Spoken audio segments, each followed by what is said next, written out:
Hello everyone and welcome to my B&B Fan Club channel. I hope everyone is having a wonderful day. Before we begin, please hit the subscribe button and give this video a thumbs up. Rich Forrester stood on the deck of the Forrester yacht, a salty breeze blowing through his silver-streaked hair, and the Pacific Ocean stretching out like an endless canvas of regret. The sun dipped low on the horizon, painting the sky in crimson and gold, a mocking beauty that contradicted the storm raging inside him. Ridge 63 had built an empire of silk and secrets, but tonight, under the weight of a lifetime's decisions, it all felt like ash. Brooke was below deck, laughing along with the waves as she shared a private moment with Nick Marone. Ridge's hand tightened on the railing, his knuckles whitening. He had come here to stop them and reclaim what was rightfully his, or so he believed. But deep down he knew it was the end. Not just of a rivalry, but of the person he had become.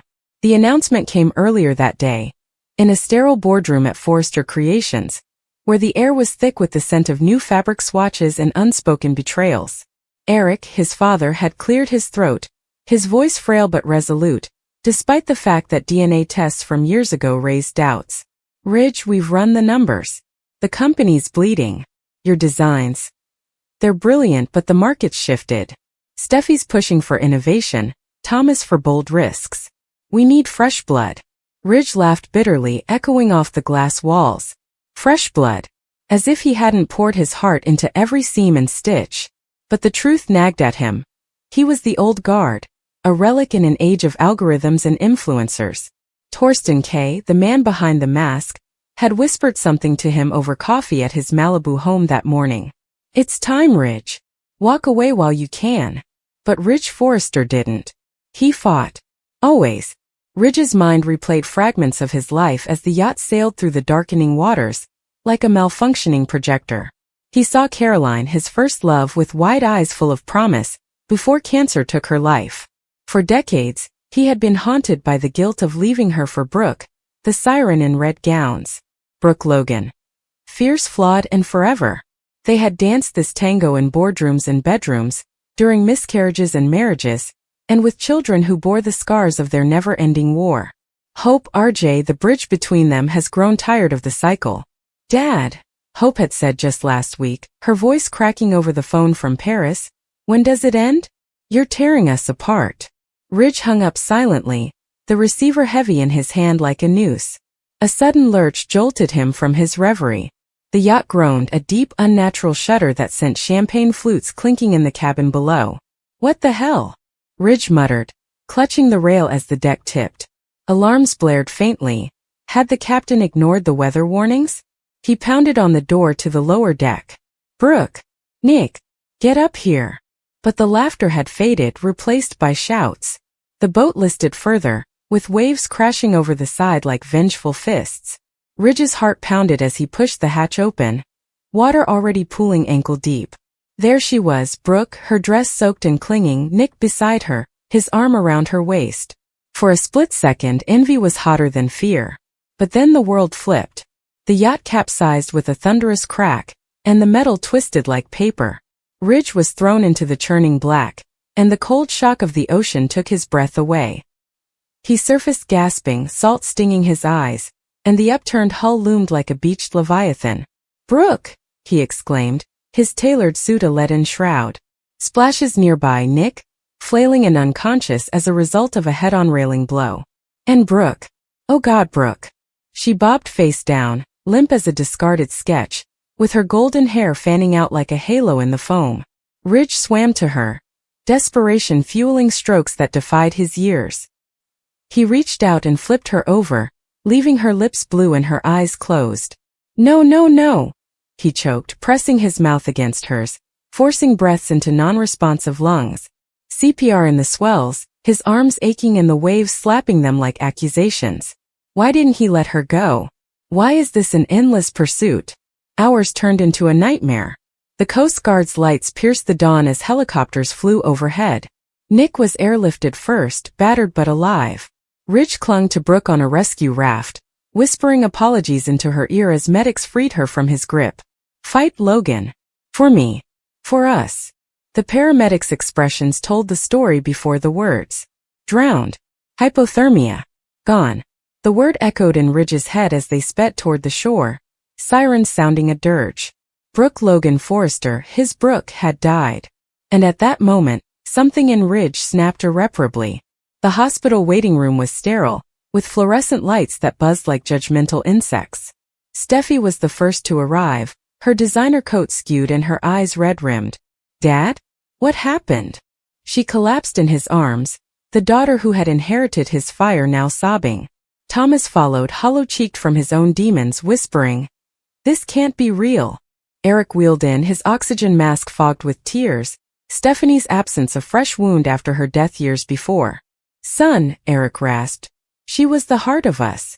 Ridge, however, could not speak. He sat there, dripping seawater on the linoleum, staring at his hands that had drawn empires and caressed lovers, but were now stained with the failure to save her. The news spread like wildfire across Los Angeles, with the city's glitterati mourning in hushed tones. Forrester Creations halted production, and runway shows were postponed indefinitely. Bill Spencer, the smug pirate, arrived with a bottle of scotch and false condolences. "Ridge, old friend," he said, clapping his hand on his shoulder. "Brooke was extraordinary. If there's anything—" Ridge shrugged him off, his eyes blazing. "Get out." Bill's gaze lingered on Steffi, evoking old ambitions, but even he knew this was not the time for conquests. The funeral was a somber spectacle held at the Forrester estate under an overcast sky. Brooke's casket, draped in white silk from the atelier, was surrounded by lilies and orchids, her favorite flowers. Hope stood at the head, her hand on the wood, whispering, "Mom, you always said love wins. What now?" RJ, the quiet observer, sketched furtively in a notebook, capturing the mourner's expressions. Taylor Hayes, Brooke's eternal rival, dabbing tears with a lace handkerchief, her own heart a battlefield of what-ifs. They had shared Ridge, after all, Taylor, the poised psychiatrist, and Brooke, the passionate wildfire. Taylor approached Ridge, speaking softly. "She brought out the best and worst in you, but you loved her fiercely." Ridge nodded silently, the weight of it crushing. As the eulogies continued, Ridge's thoughts turned to the child they had lost, the phantom pregnancy that had nearly destroyed them. Infidelity shatters vow renewals on Italian cliffs. He returned to Brooke's orbit after choosing Taylor for those nights. "She was my North Star," Hope stated, her voice calming the crowd. "Flawed, yes, but unyieldingly loving." Ridge rose unbidden, his legs leaden. The room went silent. "Brooke," he began, his voice gravel-rough from disuse, "you were my chaos and my calm. I chased you across oceans, fought for you against the world, and in the end, I failed you." A raw sob escaped, un-Ridge-like. "Forgive me. God, forgive me." He sank back, the dam broke in tears streaming down his weathered face. In the days that followed, grief progressed to isolation. Ridge retreated to the cabin in Big Sur, which he had purchased during a brief reconciliation with Taylor. The redwoods whispered secrets, and the ocean's roar was a constant reminder of that fateful night. He wandered the cliffs at dawn, sketchpad forgotten, designs fading in his mind like mist. Steffi came by, bringing takeout and tough love. "Dad, the company is yours. Fight for it." But the fire was out. Thomas called every day, his voice full of concern and ambition. "Let me help, Dad. We can turn this around." Ridge sensed an undercurrent. "With you weakened, the throne beckons." One stormy evening, as thunder rumbled outside, Ridge discovered an old letter in a drawer. Brooke's handwriting, loopy and affectionate, from a trip to Monaco. "My Ridge, no matter the miles, you're my forever. Don't let the world dim your light." He clutched it, chest heaving. Is this the curse of the Forresters?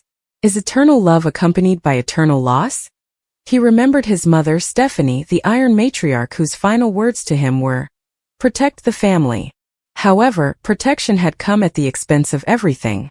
Flashbacks haunted him, including the day he discovered he wasn't Eric's biological son and Massimo Morone's revelation, which shattered the foundation.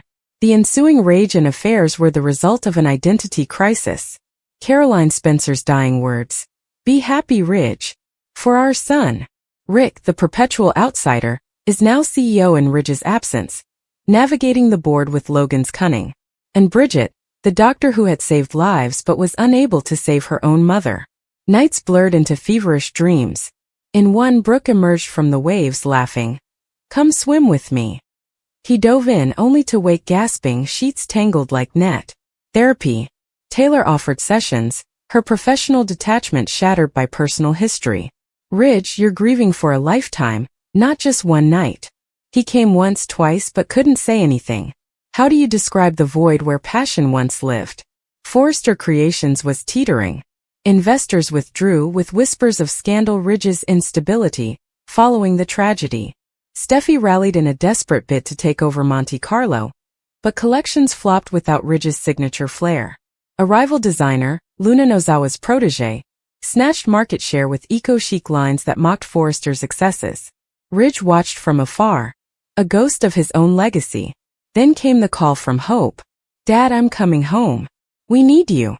She arrived with Liam, their marriage strained but enduring, and a toddler in tow, Brooke's exact replica. The child toddled towards Ridge, chubby hands reaching. Gampa. Something moved, a flicker in the ashes. He picked her up and inhaled baby shampoo and innocence. For the first time in weeks he smiled, faint but genuine. However, the sadness lingered as a shadow companion. Ridge returned to Los Angeles intermittently, sketching half-formed gowns inspired by Brooke's beauty. The final collection, Eternal Flame, features whites and golds that evoke her spirit. The show was electric, with models gliding like apparitions and Hope finishing in a gown that hugged like an embrace. Backstage, tears flowed freely. She'd be proud, Steffi said. However, closure remained elusive. Nick, recovered but haunted, confronted Ridge at a charity event. You were there, Forrester. Why her? Why not me? Ridge met his gaze unflinchingly. Because I loved her more than life. And it killed us both. Nick walked away, the schism permanent. Taylor, ever the anchor, invited him to dinner, neutral ground with no expectations. Over wine they reminisced about the Tuscan wedding and the Paris scandal. We had magic too, she added softly. Ridge touched her hand and warmth seeped in. Perhaps redemption lay not in recapturing the past, but in creating a peaceful future. But Brooke's ghost raised doubts. Ridge stood at Brooke's grave, his hair tousled by the wind, as autumn leaves fell like forgotten sketches. I let go, he declared, his voice steady. For you. For me.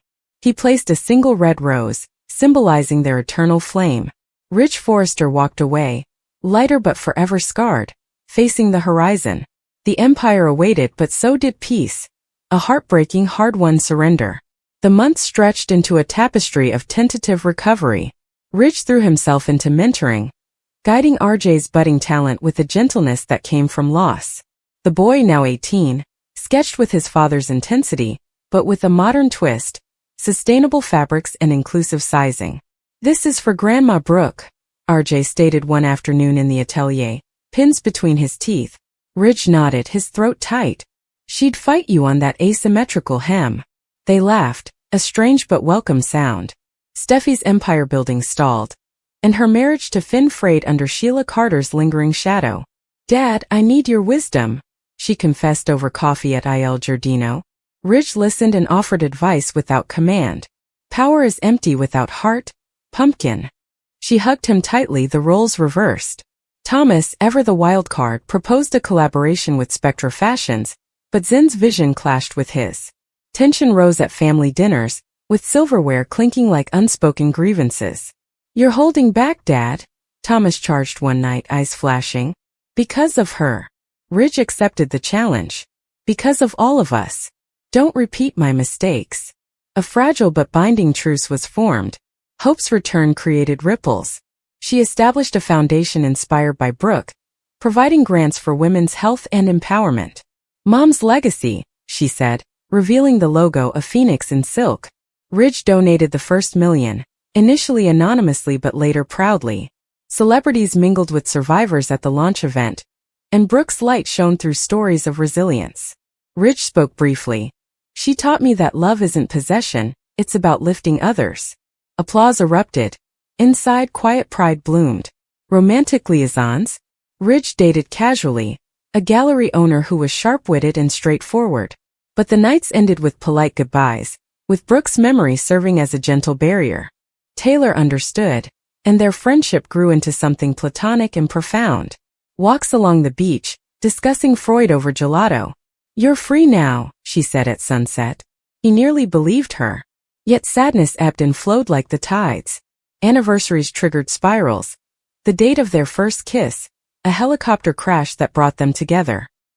He'd drive to the observatory, stargaze alone, and trace the constellation she'd named. Dreams persisted with Brooke reaching out, "Join me." He'd wake sweating and grateful for breath. Forrester rebounded. "Buyers are clamoring for Eternal Flame," after it won awards. Ridge contributed remotely with his name on tags barely audible. Eric's health improved, and they fished off the pier, rods bobbing, sharing silences heavy with history. "You were always my rock," Eric confessed. Ridge squeezed his shoulder. "And you mine, Dad. Blood or not." A crisis-tested resolve. A factory fire in Jakarta injured workers. Ridge flew out, rolled his sleeves, and coordinated relief. In the rubble, he saw Brooke's compassion reflected in his actions. "For her," he murmured while bandaging a child's arm. Headlines praised the Forrester hero, but he sought absolution. Back home, a letter arrived from Nick. "Truce, Ridge. She wouldn't want this hate." For Brooke. A photo of the three of them, yacht-bound with oblivious smiles, is enclosed. Ridge framed it and placed it beside her portrait. "Forgiveness is bittersweet." Winter brought snow to the hills, covering sins. Ridge hosted Christmas with towering trees and twinkling lights. Laughter filled the mansion with grandchildren toddling and wine flowing. He carved turkey and joked with Brooke's sisters Donna and Katie, the ghosts of long-forgotten feuds. Toasting to family, to moving forward. Glasses clinked. Eyes met, understanding the passing. Spring unfolded with vulnerability. Ridge wrote a memoir with raw drafts revealing regrets. Confessions of a designer heartbreaker. Publishers demanded. He refused. "For my kids," he informed his agent. Pages described loves and losses. Caroline's grace, Taylor's stability, and Brooke's inferno. Catharsis in ink. Summer solstice, beach bonfire. The family gathered and flames danced. Brooke's infamous catfights were swapped for stories about her unwavering loyalty. Ridge continued. "She made me believe in forever." Embers glowed, hearts mended. It's autumn again, and the leaves crunch underfoot. Ridge stood at the grave, older and wiser. "I did it, Logan. Without you, but because of you." A breeze rustled petals and he smiled. Sadness remained as a companion, not a captor. Ridge Forrester, survivor, stepped into the light, unique, unbroken, and eternally hers. However, the story did not end neatly. Whispers of a return plagued him, with fans online speculating about recasts and producers hinting at cameos. Torsten K. in Meta Moments chuckled at interviews. "Ridge? He's eternal." But in silence, Ridge pondered. Was leaving true freedom or just another act? One dawn, while sketching on the balcony, inspiration struck. A midnight blue gown with silver thread embroidered waves. Resurgence. He called Steffi and said, "I'm in." He returned to Forrester, easel in hand, and designed with renewed zeal. Colleagues gaped while family beams. The man who drowned in grief is now swimming toward the shore. Conflicts arose as they always do. Luna's line encroached, but Ridge responded brilliantly. Boardroom battles, his voice commanding but collaborative. "We're Forresters. We create, conquer, and care." Personal fronts shifted. Hope's foundation thrived and she revealed a pregnancy, Brooke's grandchild. Ridge sobbed, joy mixed with ache. "She watches over you." Taylor's wedding to a colleague. A peaceful ceremony. Ridge, her surrogate father, walked her down the aisle. "Happiness suits you," he whispered. Her kiss on his cheek. "And peace you." Nick's yacht was rebuilt and renamed Logan's Legacy. The invitation arrived. Ridge attended, and the seas were calm. Beer was shared and toasts were raised. To absolution. Years folded like delicate crepe. Grandchildren grew up calling him Papa Ridge, and clamoring for stories. He spun yarns of fashion fables with Brooke as the heroine. Legacy survived. At 70, honored at a gala, the spotlight is warm. Speech humble. "I lost my greatest muse but gained clarity. Thank you, Brooke." Applause erupted, he bowed, tears glistening. Final sketch. A self-portrait with older eyes. Caption. "The end of the chase." Framed in the study as a reminder. Ridge Forrester's story is a one-of-a-kind sad tale of love's tempests, losses forge and healing's quiet bloom. There are no headlines, only heartbeats that echo into eternity. The sun had barely risen over the Los Angeles skyline, but the Forrester estate was already buzzing with tension. The familiar hum of morning life, coffee brewing, footsteps echoing across marble floors, was muffled by an oppressive silence. Ridge Forrester stood by his father's office window, his reflection framed in glass and gold. For years he had built, rebuilt, and destroyed his world from this exact location. But today everything he once had seemed out of reach. He had always been the designer, the dreamer, the man who created beauty out of chaos. But now, looking over the horizon, all he could see was the wreckage of choices. Loves lost, promises broken, and time slipping through his fingers. The sketches that once defined him lay scattered on his desk, untouched. Ridge had spent his life designing gowns that empowered women, but he couldn't create redemption for himself. Brooke entered quietly, her perfume lingering before she said anything. She wore white, almost angelic, but they both knew she wasn't a saint. Her eyes, blue like the ocean Ridge had promised to sail with her, were soft but guarded.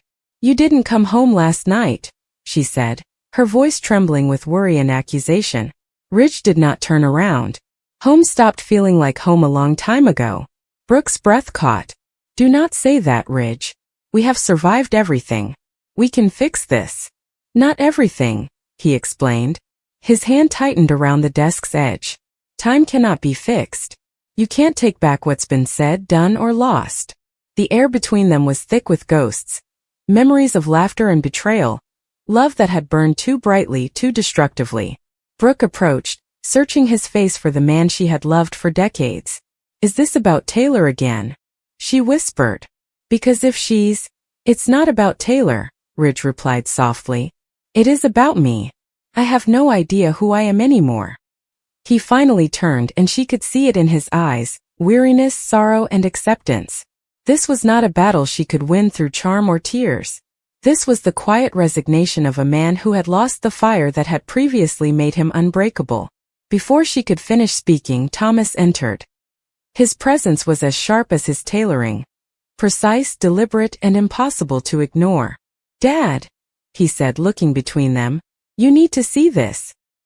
He handed Ridge a folded newspaper.